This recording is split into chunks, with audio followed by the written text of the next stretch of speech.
Richter স্কেলে ৫.৭ মাত্রায় শুক্রবারের ভূমিকম্প কাঁপন ধরিয়েছে রাজধানীসহ দেশবাসীর মনে। এই ঘটনায় বেশ কয়েকজন হতাহত হয়।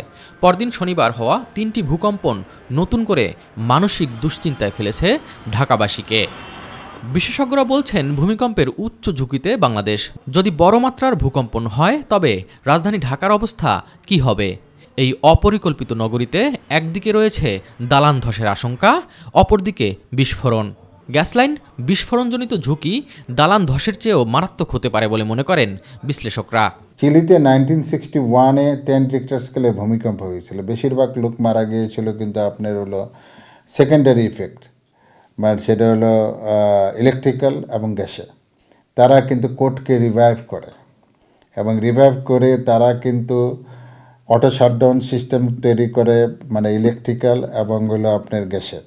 তো আমাদের কিন্তু এই সিস্টেমে যেতে হবে, কারণ ঢাকা শহরে যে পরিমাণ গ্যাস লাইন, যে পরিমাণ আছে, এগুলো আপনার হবেই, কারণ মিথেন গ্যাসের প্রেশার বেড়ে যাবে। বিস্ফোরণের ঝুঁকি উড়িয়ে দিচ্ছেন না বুয়েটের অধ্যাপক ডক্টর মেহেদী আহমেদ আনসারি।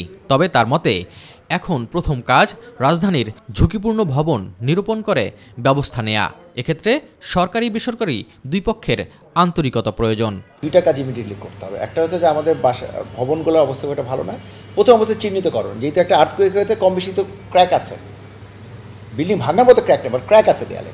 এইটা দেখে যদি আমরা আগে আইডেন্টিফাই করি যে কোন বিল্ডিংগুলো ক্র্যাক হতে, তার মানে ওই বিল্ডিংগুলো একটু প্রবলেম আছে, সেইটা এখন আমাদের ফার্স্ট প্রায়োরিটি। রানা প্লাজার পরে আমরা প্রায় ৩,৫০০ ফ্যাক্টরি বিল্ডিং চেক করে ১,০০০ বিল্ডিংকে মজবুতীকরণ করেছি। এখন সেকেন্ড কাজ হচ্ছে কন্টিনজেন্সি প্ল্যান করা, অর্থাৎ একটা ঘটনা ঘটলে এরপরে মানুষ কীভাবে কাজ করবে। রাজুকের ২০১৮ সালের তথ্যানুযায়ী রাজধানীতে অতি ঝুঁকিপূর্ণ ভবনের সংখ্যা ৩২১টি। তবে বিশেষজ্ঞরা বলছেন এই তথ্য সঠিক নয়।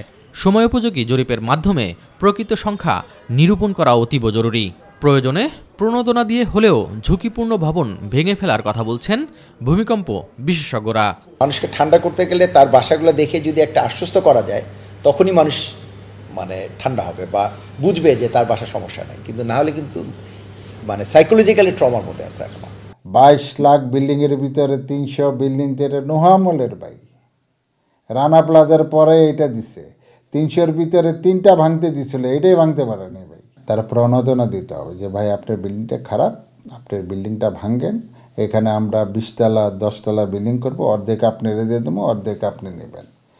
কিন্তু ওই লোকরা যদি ভাঙ্গা বলেন তোমারে কিছুই দিব না, এই করবো না, তখন তো সে করবে না।